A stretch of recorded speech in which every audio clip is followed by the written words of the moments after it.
You are listening to the Cookbook Love Podcast with Maggie Green, episode number 322. Welcome to the Cookbook Love Podcast, a podcast that celebrates cookbook readers, buyers, collectors, writers, and clubs. And now your host, cookbook author, culinary dietitian, and cookbook writing coach, Maggie Green.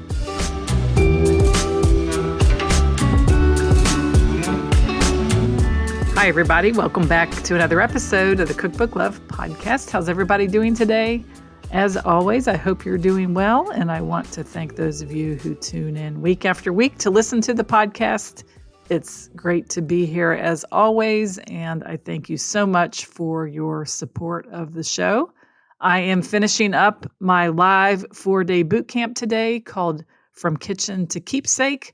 This boot camp was all about helping cooks, bakers, and recipe collectors organize their recipes, learn about layouts for cookbook design, talk about time management for cookbook projects, and then finish up with a conversation today on options for publishing your cookbook. So it's been a great week, and I'm also now at the end of daylight savings time. So this is always an interesting week here because it gets darker so much earlier. Getting light a little earlier in the morning this last 6 weeks as we head into the winter solstice and the Christmas season, which is at the end of December. And the days will just continue to be darker and shorter until then. I actually love this time of year. I love the cool weather, and I'm getting ready to plan the release for my Christmas cookie baking book, which I will share more information with you about here, as well as planning the time on my calendar for my 9-day Christmas cookie baking sprint. So I'll be talking about that in future episodes of the podcast. Today on the podcast, I'm excited to have an interview with Rose Levy Beranbaum. Rose is a legendary baking expert and author whose books have been translated into multiple languages, including Mandarin, Czech, Russian, and Spanish. Known as the diva of desserts and the most meticulous baker who ever lived, Rose has published 13 award-winning cookbooks, including The Cake Bible, Rose's Heavenly Cakes, and Rose's Christmas Cookies. Today, we dive into the exciting release of the 35th anniversary edition of The Cake Bible, which Rose has fully revised and updated with her husband, Woody Wolston.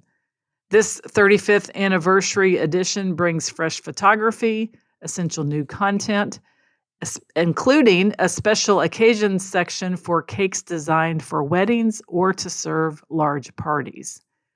Today in this episode, we talk all about the revision of the Cake Bible and the process of updating a classic cookbook after 35 years. We also talk about Rose's suggestions for an author's mindset and longevity, such as her approach to being a backlisted author and keeping her books relevant, how she balances creativity and consistency in writing her recipes, and routines and habits that help her stay focused on writing and testing. She also offers some great advice and tips for aspiring writers and cookbook authors regarding discipline, patience, and the importance of meticulous testing in creating foolproof recipes. So without further delay, let's dive into this interview with Rose Levy Beranbaum. Hi, Rose. Welcome to the Cookbook Love Podcast. Hi, Maggie. It's great to be back. Yes, excited to have you here again. This is your second appearance on the show, and today we're here for a very special reason, which is to celebrate and talk about the 35th anniversary edition of the Cake Bible. But before we get started, in case there's some listeners that don't know who you are, why don't you tell us a little bit about yourself? Well, I started writing cookbooks several decades ago, and my first major cookbook was the Cake Bible. And it went into its 60th printing this past year, and we have just done the revision, a complete new edition and revision. And this makes it my 14th cookbook. Wow. And the first edition of the Cake Bible had 60 printings? Yeah, I think it's a record. And between this one and the first one, there were 13 other books covering every subject from pastry to bread to cookies to ice cream. So this is ultimately my last book, unless I have to revise another one. Right. And what book did you write right after you wrote the cake book, the Cake Bible?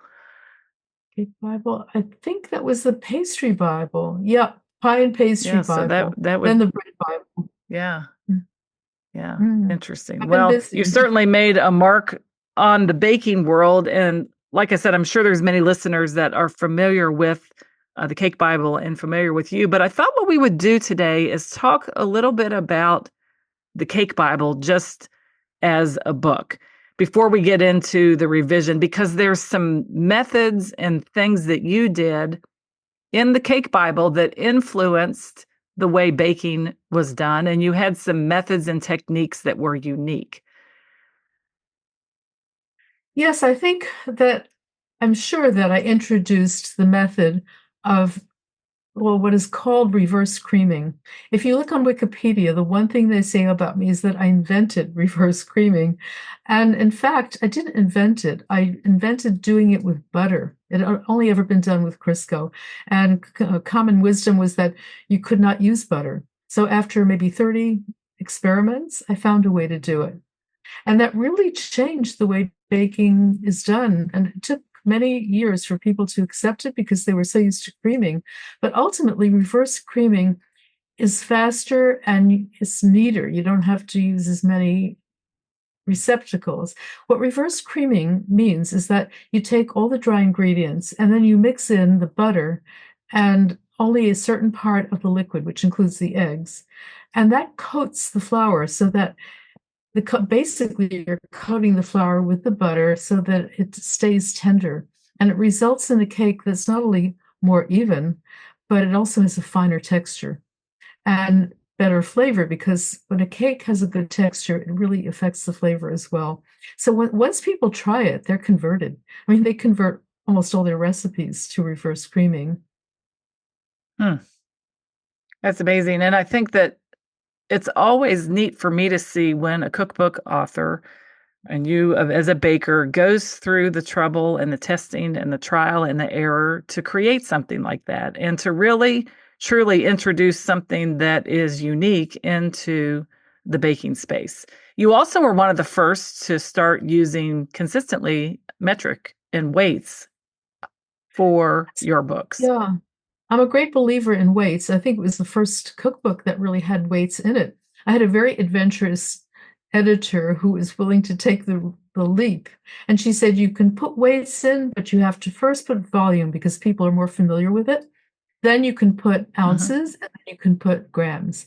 And eventually, with each book, with each subsequent book, it got closer to the ideal, which means I could put the grams, well, I could put the weight first, and then finally I could get rid of ounces completely. Ounces are very misleading because it refers to both the weight and the liquid measure. But grams are grams. I mean, a cup of water is 237 grams, and that's how much the water weighs, and that's the standard of how it's measured. But if you're using ounces, it would actually be 8.3 ounces, an 8-ounce glass. So it's confusing to people. And I think Right. eventually, now that scales have been created that make it so easy to switch from ounces to grams, not from ounces, but yeah, from ounces to grams, you can just switch with the touch of a button. It's easy to convert. If you're used to using ounces and you see the recipe is in grams, you just use the scale to convert for you. So it's a no-brainer. And Yeah. people don't have to think, gee, Yeah. I'm doing metric. That must be very difficult. It's, in fact, a lot easier. And the reason it's more accurate is that you can round off, most scales round off to 1 gram, even if it's not using decimal points. Whereas ounces, they round off to a quarter of an ounce. That's a lot more. Mm. I mean, that's 7 grams. So you can imagine why the metric method is really superior. Also, the reason I'm such a proponent of weights is because, especially when it comes to flour, if you were to use either what they call the dip and sweep method, or gently spooning it into the cup, or even sifting into the cup, you would get 3 different measures. And each time, even if you did the same method, you'd get a different amount. Whereas with a scale, you get what you get, and it's the same every time. Yeah, definitely allows things to be a whole lot more consistent when you're Mhm. using weights. Yeah, but a lot's changed since 1988, Rose, and I would love for you to tell us over the past 35 years, what have you been tweaking and working on for the book? And also, how did you get all the feedback from your readers? I know that's something that you have been engaged with as well. That's true, Maggie, because social media has made a huge difference in being able to get feedback and see what it is that people wanted, what they appreciated, what the problems that they were having. And what has changed first that motivated me the most is, and it was my husband who said, we really have to do a new edition because people can't even find 1.5 inch high cake pans anymore. And all the recipes, or most of them that were not in bundt or spring form, were in 1.5 inch high pans. So the average standard layer cake pan is now 2 inches high. And that means that all those recipes had to be revised. Another real biggie is the eggs, because I was giving a class some years back and something wasn't working quite right. And I found that the egg, the actual egg that's supposed to be 50 grams out of the shell, is actually, well, it may be a different weight, but the worst part is that the yolk is smaller than it used to be. So if you have less yolk and more, you'll have more white at the same weight egg. And it behaves differently. Yolk is very important as an emulsifier. It has lecithin, which means that it incorporates ingredients more evenly. And in some cases, before we revised the book, because it had so many additions, I could make changes. And I said, look, for the Genoise at least, we have to put in an extra yolk for every basic recipe. And for larger recipes, more than one yolk, because it's just coarser. It doesn't come out as fine or as good. And I think my most important contribution since the original Cake Bible was using the correct amount of cream of tartar for egg whites, because I'm sure you've seen it written in many, many places, in magazines and books. When you beat egg white, beat until it's stiff but not dry. And if you beat too long, it becomes dry, it breaks down, and it collapses so that you don't get the benefit of the aeration of the volume. So I started adding a little bit at a time of cream of tartar until I hit on the amount that was so perfect for one egg white, 2 tablespoons, 30 grams, that you could beat for a half hour and it doesn't break down. So it takes all the fear out of beating egg whites. The only problem is that if you're not measuring or preferably weighing the egg white, you may not be adding the ultimate perfect amount of cream of tartar because you're adding more egg white in most cases. Anyway, when I was teaching the class and I was complaining about how the egg whites and the egg yolks have changed in proportion, one of the people there had a poultry farm. She raised chickens, and she said, oh, in industry, they want to make more money. So they're using younger hens, and younger hens have smaller yolks. Who knew? So now, even if I get eggs, sometimes the yolks are still too small. It doesn't help. I just separate the eggs and put them back together if the recipe uses whole eggs. So I have the right amount of white, the right amount of yolk, and I freeze any leftover white because there's always extra white.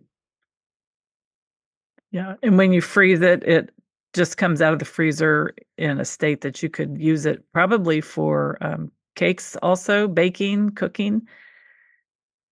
I find that egg whites frozen work really well. I mean, I've kept them in my really good freezer for a year and it still works. But yolks are a different story, because if you make a recipe that happens to use more whites than yolks and you're left with leftover yolks, what I do is I add a little bit of sugar to the yolk because that keeps it from getting gummy.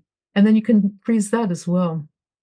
Or make an omelet, if you have extra of Yeah, that's either right. one. Yeah. Yeah. So, what else has changed? You mentioned that flour, cake flour, all-purpose flour, is that different than it used to be? Well, what's different is that I think people are beginning to understand the importance of using bleached cake flour, especially, or bleached all-purpose for baking cakes.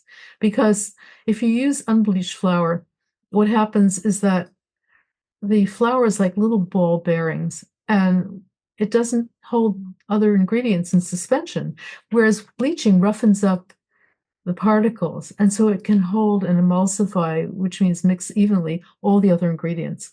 What happens is if you use the unbleached flour and if you bake the two cakes side by side, the unbleached one will dome. It's stronger. And then when you cut into it, it's coarser. But also toward the end of baking, it collapses in the middle. So I think the awareness of this has increased. And also people understand better what's in the ingredients.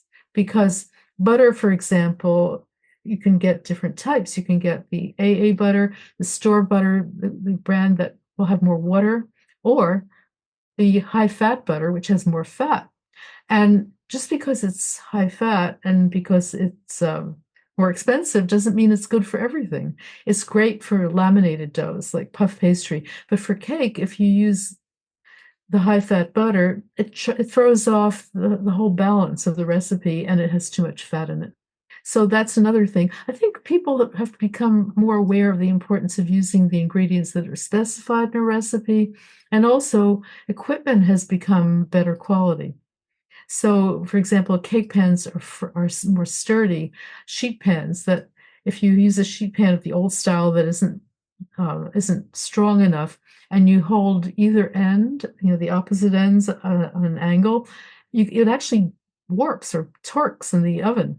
And so if you're trying to make a sheet pan, you won't get the same evenness all around. So I guess essentially, I think people can now get equipment that's more high quality, more of the commercial quality. And I used to I actually produced, not physically produced, but designed and had somebody produce thermometers, instant read, or actually mercury thermometers that were accurate to within a degree. And then mercury became illegal in the kitchen. So I was really desperate because nothing out there was accurate. And then ThermoWorks came along and produced something actually superior to mercury.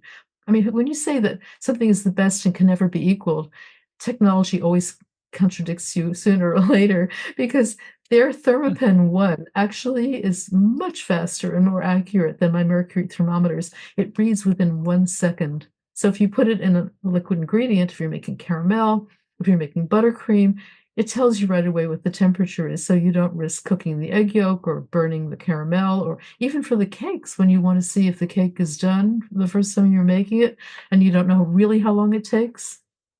The Thermopen 1 is like a miracle. Yeah, I think it is true that equipment has come a long way. Isn't it true? Mm. And also, most people have stand mixers. Yeah. And did you write this book using stand mixers? Was that the same as the first book?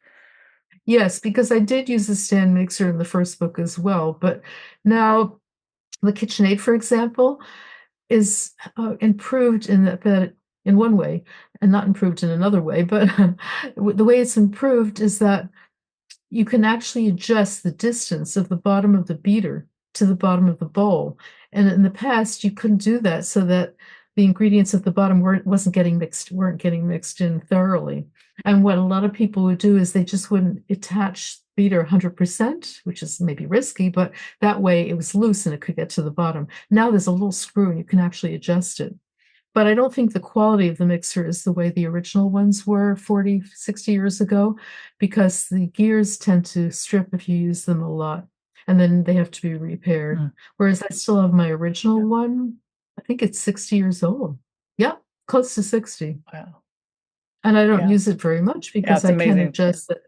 Yeah. Yeah, they hold up. Yep. It's true of everything. I mean, the designs are great, but quality in many cases is not what it had been. Thermometers are an exception. So, except the thermometers. Those have been wonderful. And I think thermometers and the scales, affordable and available. And it really does make baking with metrics a whole lot easier. I knew that scales had come a long way when the Scally company called and said, so many people now are baking with scales thanks to you. We want to make a rose scale with your Rose PMS. That's the color rose that I used. And I thought, yes, because I want people to succeed when they're baking. It's so disappointing when you go to the effort and anticipation and joy of making something and then it collapses. And as I said, if the texture isn't good, the taste isn't good. So I'm really pleased that we are a step ahead with people using weights and much better chance of succeeding. So tell us a little bit about the process then of actually the task of updating and creating an anniversary edition book. It was very laborious, I can tell you that. I would not have done it if I didn't have such a good partner in my husband, who actually had been my assistant for almost 20 years before we got married. And having another person who really understands the work makes something like this doable because, first of all, you really have to retest the recipes with the current ingredients, the current way of mixing, even though it was originally the reverse creaming. But then the most important thing is that you have to review and proof so many different versions of it. And it goes into copy editing, it goes into inputting. It's over 700 pages, so you can imagine the work that went into it. And also, there were some recipes that I no longer loved. I made again, and I thought, I really don't like this. For example, the chocolate mayonnaise cake. I had a lot of sentimentality attached to it. It was one of the first cakes I ever made. It uses mayonnaise. It's easy, but I don't like the flavor anymore, So I thought, okay, instead of that one, why don't I put in one of the newer cakes that I've come up with in years since, or a revision of one of the older cakes that now is an improvement. And there were a few cakes that got cut from the original, but some of them were wonderful ones, but we felt we had even more wonderful ones to replace it with. And every time that I told the editor, look, I'd love to add this or I'd love to add that, and she would say, they're going to kill me, but go ahead and do it. And so that's how it got to be such a big book. And I've heard this cry from publishers for years because I always wrote large books saying paper has become so expensive, and it has never become less expensive. But I'm so grateful to our publisher and to the editor who encouraged them to make every recipe that we wanted to include in the book and allow us to have such a large book. And luckily, I have my husband to carry it because it weighs, what does it weigh, Woody? It's a little over 4 pounds, I think, or maybe close to 5. It's so beautifully produced. Yeah, I insisted that the paper be of a weight where you could not see in the back of the page what's happening on the next page. You know what I mean? It's like it often comes through because the paper is too thin, and we got more color photos, and we got a second color which makes it easier to go through the recipes. We also redesigned it. In fact, Woody was greatly responsible. They allowed him to cut and paste so that when a recipe is 2 pages, they're on opposing pages rather than having to turn the page. Every recipe starts on its own page. So basically, it's so much easier to work from. So not just the recipes have been improved, but the whole design of the book has been improved. And of course, people really love the book so much, and everybody who's working on the book loves it so much that they were willing to put that extra effort and cost into it and still keep the bottom line low enough so that people will be able to afford it. Yeah, and the color of the headings and the end papers, is that the rose color that you're talking about? Yes, exactly. Beautiful. Yeah. I love It's the a cover, beautiful shade especially of rose, and I do too. It's beautiful. Thank you, Maggie. I was most worried, and this is part of the reason I didn't want to redo it, because the cover was so perfect, I thought, the way it was. The tablecloth that was given to me on loan from a woman who's just turned 100 this year, and she has 3 recipes represented in the book, Nancy Blitzer. And the thing is that we didn't have the tablecloth anymore. I could have borrowed it again, but we have a different design where we don't have any background, which makes it look like you can just reach in and lift out the cake. So I actually like it better than the original cover. I think it's more beautiful. And Erin Jean McDowell, who was an assistant of ours on 2 books back, is now a cookbook author on her own of 3 books now. And she doesn't do food styling anymore, but she made an exception. She actually used to read the Cake Bible when she went to the CIA, sitting on the floor of the library because she couldn't afford it. And she said, Hmm. I can't do this anymore. I'm doing my own books, but I love you and I wanted to support you and I will do your book. So she actually redid the cakes. And I think that Oh, she wow. did it better. Well, I can't say better because I thought my cake for the cover was just fine, but she did it with the way the artwork was even better than it had been originally. I like holding the two books side Yeah. by side because, of course, I love the original Cake Bible. It was a book that changed not only other people's lives, but mine as well. But when I hold it next to the other one, which is larger and more pages and more beautiful, I would go with the new one. I'm glad I don't have to make a choice. I have I both of them. understand. Right. You'll have to have both. Are they going to, Mhm. do they keep the first one in print? No, that's the thing. They don't. And I was tempted to say, be sure and get the old one because you can always get a book that goes out of print, but it's so expensive. And there are cakes in it Yeah. that are still worth revisiting. Uh, I understand that you added some gluten-free cakes to this edition. Yeah, originally I guess you call them gluten-free because they had no flour in them. But I wasn't trying to have gluten-free. But my really dear friend, Fran Costigan, who I call the queen of gluten-free, and she had a wonderful cake that she made for us. And I said, I want to put this in the book. It's so great to have a chocolate cake that people who can't tolerate flour can eat. And the reason she got involved in creating recipes in her books that are gluten-free is because gluten made her sick, and that's motivation. Through the years, a lot of people have said, we wish you would write a book on gluten-free and vegan because we'd like to have your way of doing it. And I said, it's a whole specialty, and you have to be motivated, and nothing motivates you better than not being able to eat gluten. So I don't want to have to make that compromise when I don't have to personally. Yeah. But there's so much many wonderful things being done now with gluten-free, even bread, which is the hardest, I think. Right. Right. So what was it like Mm. having a cookbook in print for 35 years? What kind of a mindset or attitude did you have to always have a book out there? And is this what people mean when they say you're playing the long game? Well, it's funny that you should ask that because I remember being in the late editor's office, Marie Shelley, and the president came in, and he was talking about backlisted books, and I thought backlist sounds like a bad thing, and they explained to me what it means. It means that after the first printing, it continues printing, and it becomes a permanent part of their list.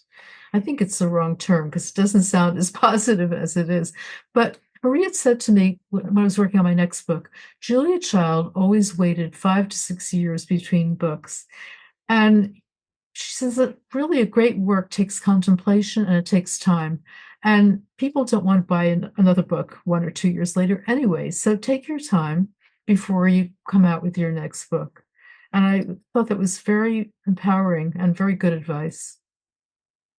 And now it sounds like the you have a book called The Baking Bible that's been out for 19 years and is on Amazon's 100 top baking books.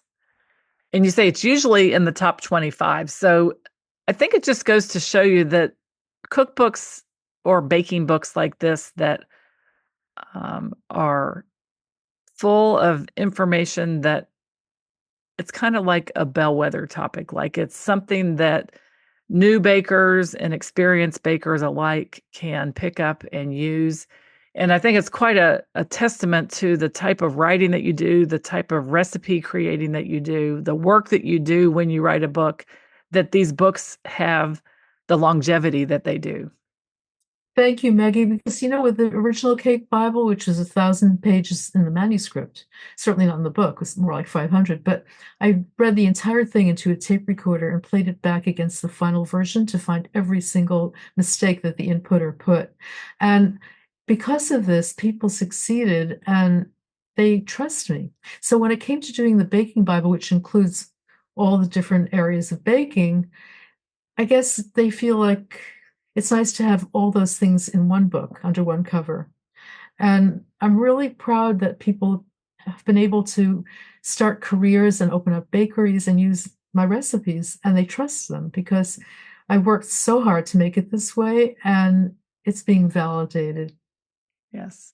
So tell me that technique that you just mentioned. Did you read your manuscript into a tape recorder and compare it to the final copy, or did you read like the Exactly. galley copy of the book and okay, so you did it with your manuscript, and then you were able to make sure that what you had in the manuscript was picked up correctly in the typesetting and in the production of the book. Yeah. Did you discover a lot of errors that way?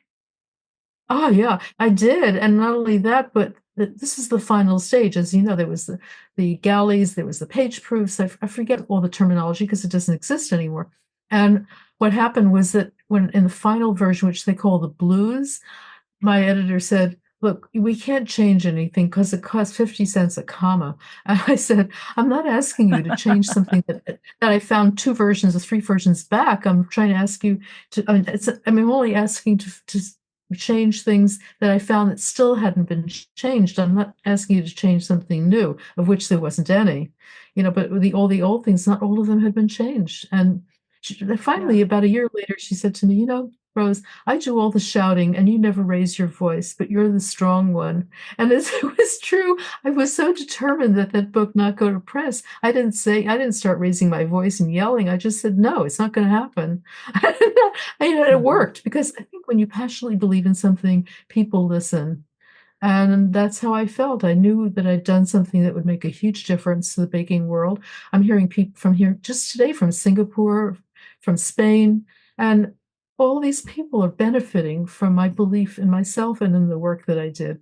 That's right. That's right. And that's where every good cookbook starts is with an author that believes in themselves, believes in the work they do, and is willing to go through the journey of writing the book that they want to write.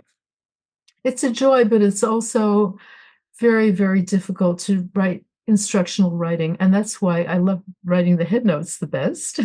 And I Mhm. also am writing my memoir, my vie en rose, which means, if people don't know French, as my sweet life.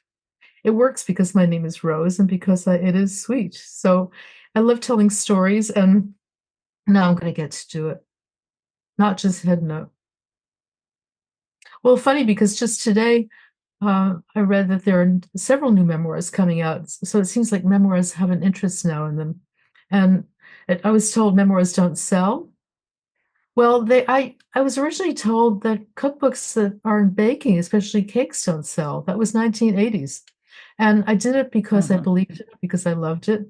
And you have to do what you want to do, and then maybe it will sell.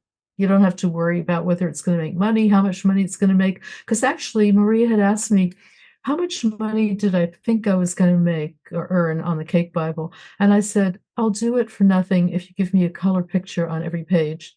And she couldn't accept my offer. Thank goodness. I would be in the poorhouse if she had.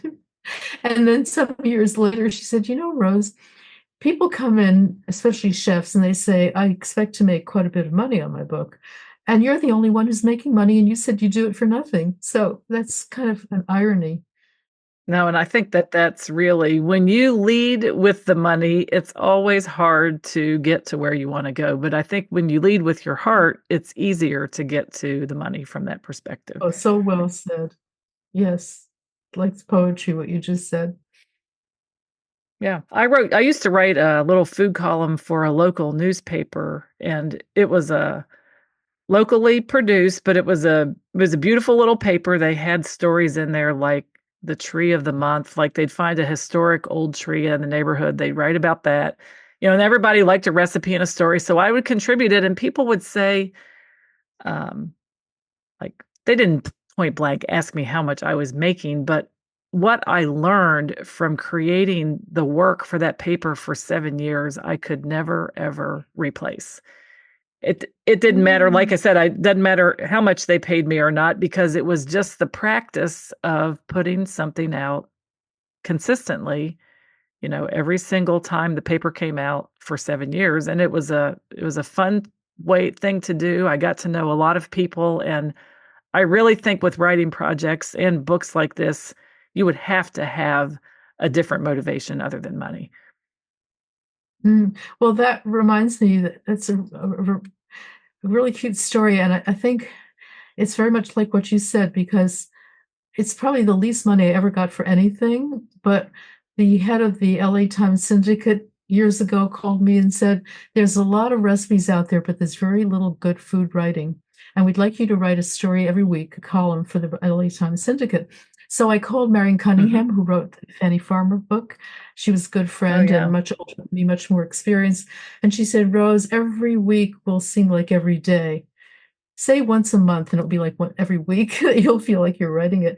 And that was really good advice. But I have to say that one day when I would sit down for an hour and write my 500-word thing, which I never broke 100 until the end of $100, was the greatest joy of doing. And I'm going to incorporate some of those into the memoir. It's about food, but she said it doesn't. He said it doesn't have to be about food. It could be about wine. It could be anything that you want to talk about. What freedom to give a writer. Right. And the editor of this paper said people just like to tell a story. They like a story about food or a story about something that's happened and share a recipe. And that's what people really wanted, was a good story. Yeah. So along these same lines, then, there are probably people listening who aspire to write or are currently writing. And I wonder if you have any advice for them in terms of a project like this, any tips or things that you've learned along the way? Well, people have often told me that they want to write or they want to be a writer. And I ask them if they write, and they say, no, we're waiting for a contract. Well, wrong answer, because basically, if you're a writer, you can't not write. And the more you write, the better that you get. So write a daily journal. And as far as approaching a publisher, it's really hard these days to get a contract if you don't have strong social media.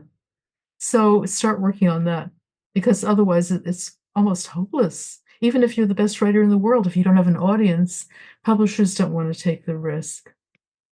And tell me about your experience over the years working with editors. I'm sure that you have some advice for writers about the importance of a good editor. I love that question because I've had several different editors, and my current editor, Cassie Jones, is the one I think that is most my kindred spirit. You have to, I mean, I've loved every editor I've worked with in one way or another, but Cassie and I are so much on the same page. And the proof of it was one day when she wrote, I think she wrote to my literary lawyer. She said, yes, that was it. She said, I want what Rose wants. Don't you wish once in your life you'd hear that from somebody? I mean, I've been married 3 times. I don't know if I've ever heard that from a husband, but I know Woody feels that way. And the thing is that she's so much on the same page that when I feel strongly about something, she's feeling strongly about it too. It's just beautiful. Maria, I know a lot of people were intimidated by her, and I was not a strong-spoken person to begin with, but every once in a while when she would ask me something and I felt strongly about it, my voice would get just a little stronger. And instead of her getting angry and putting me down, she said, I was waiting to see if you felt strongly enough about it. Okay. And she always went with it. So you have to find somebody who has the same approach as you do and wants to give you what it is, wants to make the book or the magazine article your vision of what you hope it to be. Yeah. Well, why don't we talk about a few of the recipes in the book? I know there's some that are foundational recipes that you obviously kept in the book, and then there's a few new recipes. So why don't we talk about some of the foundational recipes that people are going to find that have been tried and true blue over the past 35 years? One of my favorites to talk about is the chocolate Domingo, named after the opera singer. It's, to me, the ultimate chocolate cake. And in the new version, it's more ultimate. I mean, who would think that I could have perfected something that had the maximum amount of butter and just the full chocolate flavor?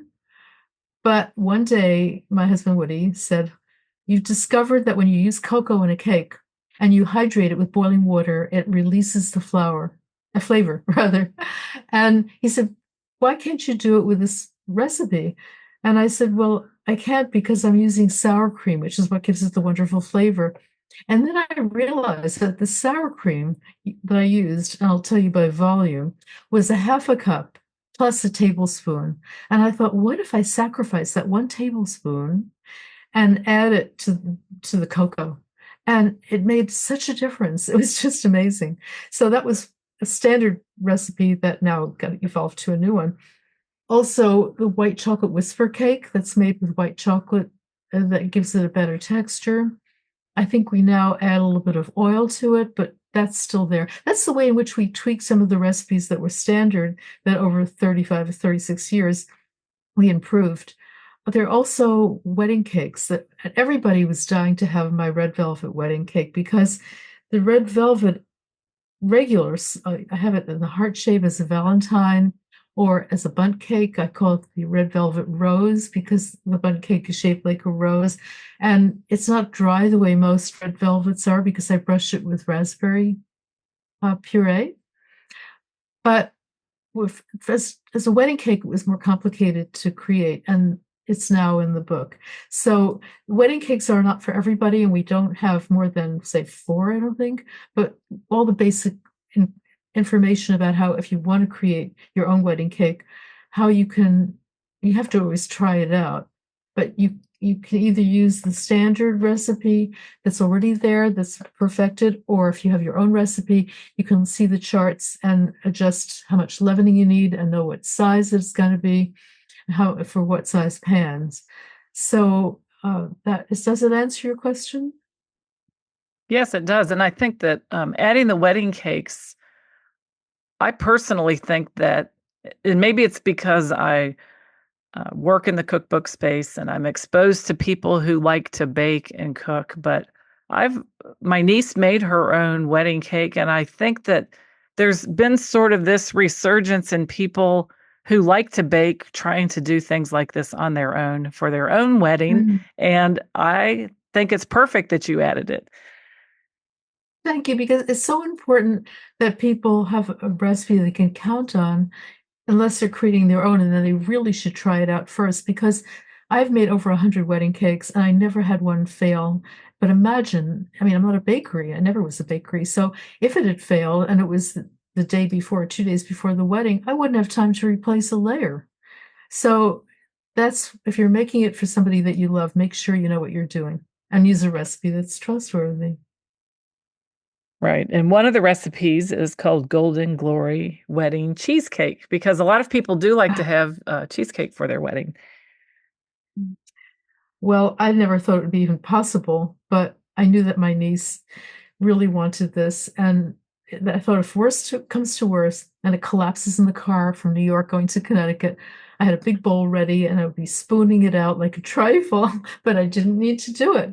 And it was such a success that there was not a crumb left over, although there weren't any crumbs to begin with, because it had the custard cake and then the sponge cake as the base, and I actually frosted it. And this is in this book too. Plus, I frosted it with the white chocolate buttercream, so that helped to make it sturdy, and it survived the ride. In fact, I made a mini one for her after the first year, because since there wasn't any left, she couldn't have I wouldn't have encouraged her to go with the tradition of freezing one layer, because it's never as good. And with cheesecakes, freezing really is never as good. Yeah. So what about recipes in the book that you call showstoppers? There is a strawberry Maria cake. Yeah, that was dedicated to Maria Guarnaschelli. And that's, a lot of people I've gotten a lot of feedback about a lot of people who have made that cake. And it looks complicated to make the lattice out of chocolate, but it's really very easy. I've gotten reports back, we thought it would be difficult, but it's really easy to do. So I encourage people to do that recipe. A lot of the showstoppers are not difficult, but some of them are the more complex, like the charlottes. And especially I love the ones the Scarlet Empress, because I read in the New York Times some years ago about two guys who were getting married or had been married 5 years, I think it was. But when they first met, they met on a blind date, long distance. Each one was in a different state, making that recipe from the book. And I thought, I've got to meet these guys someday. Well, they ended up writing the pie book. And they're writing, they wrote a book on cookies, and they became really good friends. So it was just so moving to know that was the recipe that sparked their interest in each other. And that's not an easy cake to do either. But some of the showstoppers are a lot easier, and they get their appearance from the actual ingredient. One of the ones I really love is the white lilac cake. We tried doing it when lilacs had just gone out of season, and Erin couldn't get her purveyor. They swore they were sending it, and they sent, what is it from? It's something that's not edible, that looks like a lilac, but you can never use anything on a cake that is not in theory edible, even if you wouldn't want to eat it. So I said, let's just make it out of gum paste or out of rolled fondant. It's really easy marzipan to make these little flowers. And she did such a beautiful job. And I felt much better about it, realizing that lilacs are only available in season for maybe 3 weeks of the year. And then they can't hold up even when you sugar them. Other flowers, if you sugar, and we give instructions on doing that in the book, and it's really easy and they're beautiful. Other flowers can last for several years, but lilacs within a few weeks will go. So doing it out of gum paste or the other medium means you can do it any time of year, and it's such a special cake. Were there any other ones that caught your attention? Well, I was going to ask you a few questions about some of the ones that were maybe had a little bit of a fall theme to them. Of course, the holidays are coming up. I know you have a recipe in here for different kinds of fruitcake, English gingerbread, also a recipe for pumpkin cheesecake. Tell us a little bit about those. Oh, everybody, including we, adore the pumpkin cheesecake. But I'm so glad you asked about the fruitcakes, because I was one who didn't used to like fruitcakes. And there's that essay by Robert Farr Capon about how people pass the same detested fruitcake from one person to another every year because it will last forever.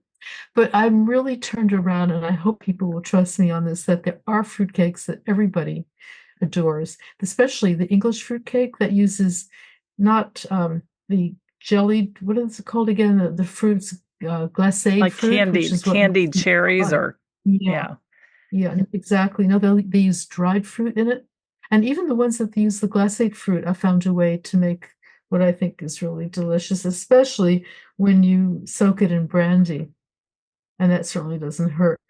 But if anybody was going to try one fruitcake, it would be that English fruitcake that I got when I was in England from a friend. In fact, she was the one who created a way to heat treat flour so that it simulates bleached flour, which is illegal in the Commonwealth countries, all of them, including England. And as I was finishing the new version of the Cake Bible and writing the part about the ingredients and cake flour and how in England they don't have bleached flour, they only have heat treated for industry, and the unbleached flour will not work. And just that day, somebody from England wrote to me saying that the company that made the heat treated flour for industry is now making it available for the consumer, for the home baker. I changed it in the book. I'm so thrilled. And I wrote to the company immediately to tell them how overjoyed I am. But I actually went to Devon to work with Kate Coldrick. I called it cake flour to see how that flour works when you heat treat it at home in a microwave. And I discovered that it doesn't have quite the same flavor, but it has the perfect same texture, and the flavor is perfectly good. So it was genius on her part to do that. This is how things evolve, especially through communication. Yeah, they certainly do evolve. And you also include recipes for, I see, waffle, a pancake, crepes, and some muffins. Yeah. Well, they are a form of cakes. Yeah, and I think that, I've seen recipes for desserts that use a waffle as the base. People talk about chicken and waffles, but a fresh waffle with fruit or some sort of a topping if you want to use it as dessert. Of course, a nice waffle for breakfast without any topping on it, maybe just some butter or syrup. I know there's also, like I mentioned, crepes, pancakes, and muffins. Well, the pancakes are often our dinner as well. We love them so much.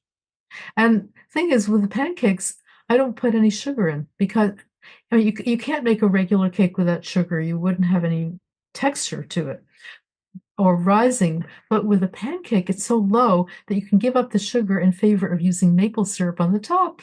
So that was my secret. And a lot of people have made these pancakes with blueberries. I freeze the blueberries that because New Jersey has wonderful blueberries. It's like a blueberry capital. I freeze it to have during the winter, but also now Maine blueberries are available in supermarkets, the really tiny ones. But I learned a trick for this book is that it bleeds into the cake if you try mixing it in. But if you first keep it frozen, but toss it in some flour, then it will hold its own and disperse really beautifully in the pancake. And actually, I like to use Wonder Flour for doing things like that because Wonder Flour is partially cooked, it's pre-cooked. So it doesn't get absorbed into things. And when you dust the berries with it, it really holds up better than regular flour. I mean, Wonder Flour comes in a canister. It's used mostly for people making custard or making sauces with cornstarch, but not cornstarch with flour, but using Wonder instead because it dissolves immediately. But it has many other uses that I've found. And in fact, when I went to Gold Medal General Mills and I said, you should put it in a box and make it available in a much larger size, and I'll tell you all the ways in which it could be used. And they said, well, but we're used to using the canister. And I said, try thinking out of the box, but in this case, try thinking into the box. But they didn't listen to me on that one. They actually put my recipe and my face on their Gold Medal flour bag for bread flour. That was a great achievement. And considering that I won the Betty Crocker Homemaker Award winner in my high school, and Betty Crocker's Gold Medal, that was quite a full circle of having come around. I mean, I didn't know how to bake or cook or do anything, but we had to write an essay on a subject, and I think that was what got me I didn't get any money, but I got the scholarship as a little plaque and a little bronze medal with a hearth and a fire burning in it, and I still have it. And then many years later, your face appeared on the bag of flour. Yes. Looking a bit like Betty Crocker, actually. Well, as we're wrapping up, Rose, one of the things I like to ask all of my guests is about other cookbooks. I know that you written many of your own. I'm sure you have a collection of cookbooks, but I'm always curious if you have a favorite cookbook and what that might be. I used to use cookbooks a great deal for reference. And now, I guess it's not fair to answer that my favorite cookbook is my own, the Cake Bible, because it's so changed my life and other people's lives. But if I were going to be looking at a cookbook now, which sometimes I do, it's either Harold McGee's On Food and Cooking for a better understanding of how something might work, or Kenji, his book on Serious Eats. What is it called? I forget the name of the book. It's called The Food Lab, I think. Oh, The Food Lab is the big white one? Enough, yeah. Yes, and he had the same editor. I think it was Marie Gorin Shelley's last cookbook. So I feel like he's a cousin, wow. Cousin cookbook. And I trust The Food Lab is an incredible book. Isn't it? And Harold McGee's On Food and Cooking. They're both incredible books. Aren't they? Yeah, I'm glad you agree. Yes. I mean, I'm sure there are other wonderful cookbooks too that come out, the other people's baking books. Erin's pie book is amazing. But because we've been spending all our time revising the recipes in the Cake Bible, I haven't really had a chance enough to work from other people's books. And so it's hard to name a favorite as far as one that I've been using. How long have you all been working in earnest on the anniversary edition? Oh, I'm so glad I asked Woody that a couple weeks ago. I said, just how long have we been doing this? 2.5 years, and all day, every day, and sometimes at night. It was intense. Yeah. Well, it's a beautiful book. I was privileged to get a advanced copy of it. It's sitting right here on my desk. It is bigger than the old Cake Bible, but it's a beautiful book. And for anyone that loves to read about baking, loves to bake cakes, even if you have the old book, I highly recommend you update your library with the 35th anniversary edition of the Cake Bible.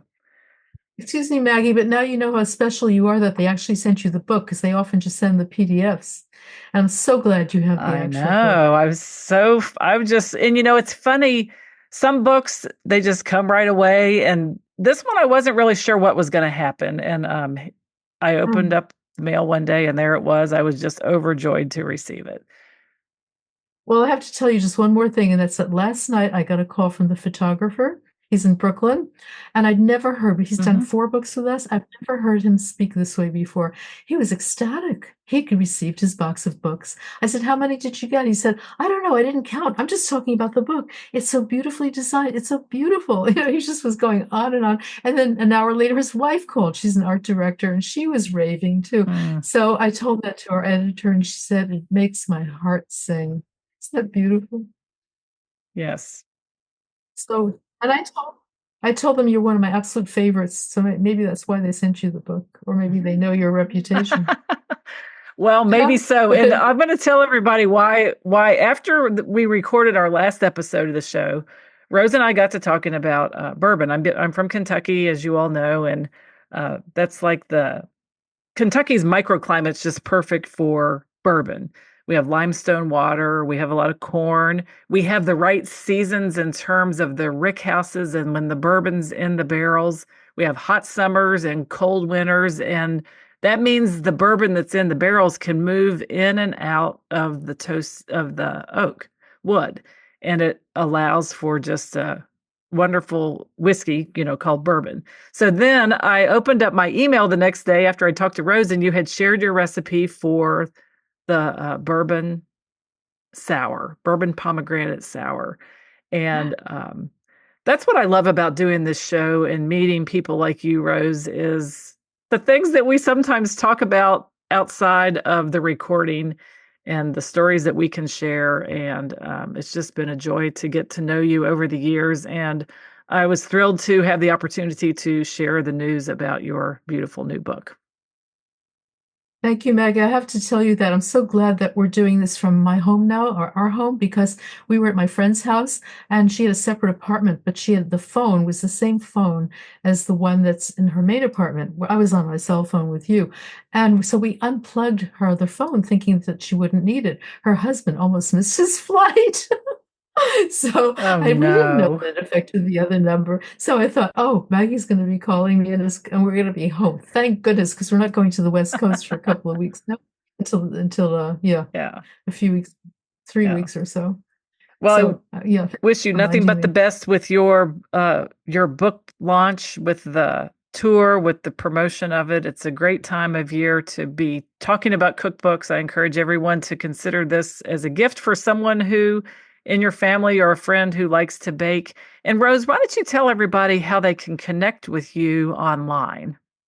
Oh, I sure will, but I just want to tell you one last important thing, and that's that I am going to include recipes in the memoir, so that way we can have another phone call. We can have another podcast. Yes, and we'll talk all about your memoir. I think that would be fun. Thank you. It will be, I trust.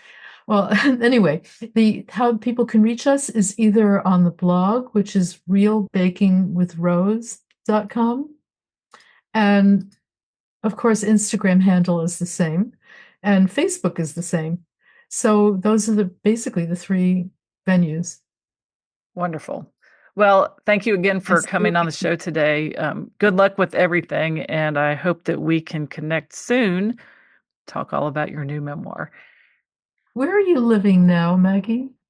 I'm living in Northern Kentucky, right outside of Cincinnati. Oh! I don't think they're not sending us anywhere on book tour. We're sending ourselves, but I was going to say I'd let you know where we're going to be if you were close enough, or if you want to come to Boston. Why don't you tell everybody what are some of the cities you're going to be in for your tour, in case people are listening might be able to join you? Oh, that would be great, because the launch is going to be in Cambridge on October 22nd. and that's going to be in the Cambridge Library. Then, and after that is Bird's Books in Connecticut, Bethel, Connecticut. And then we go to the West Coast, and that's going to be Yes. Boy Chick Bagels is going to be the first event. San Francisco. Omnivore Books, of course, we would never go to the West Coast without. What would he? You're saying San Francisco Bay Area. Yeah, it's the San Francisco Bay Area in general. Okay. Because we're also going to have a launch at the ice cream bar in San Francisco. Nice. I'm not leaving anybody out. But Yeah, yeah. oh, actually, each of your books is going to put this. Oh, Philadelphia. Yes, when we come back, we're doing Barnes & Noble in Philly. Then Nice. New York. And Miro, our friend, pastry chef Miro Skokovic, whose recipe's in the book, is from Serbia. He's going to be doing a special launch toward the end of November in his new bakery. Nice. Very good. Well, if anyone is listening and in any of those areas, look Rose up, and you can stop by and visit with her, and I'm sure she'll be happy to sign a copy of the book. Absolutely. Anybody's born. Right? Yes. Thank you, Maggie. You're welcome, Rose, and I'll talk to you again soon. Thank you so much for joining us today for this episode of the Cookbook Love podcast. Again, all the links can be found in the show notes at www.cookbooklove.co. And if you are interested in writing a cookbook of your own, please check out the free cookbook writing masterclass called How to Get Paid to Write a Cookbook. It is designed specifically for food or nutrition experts, and you can check that out at www.cookbookwritersacademy.com/free. So that's it for today's episode of the Cookbook Love podcast. This is your host, Maggie Green, and until next time, have a great day and keep loving your cookbooks. Thanks for listening to the Cookbook Love podcast. You can find out more information at www.cookbooklove.co.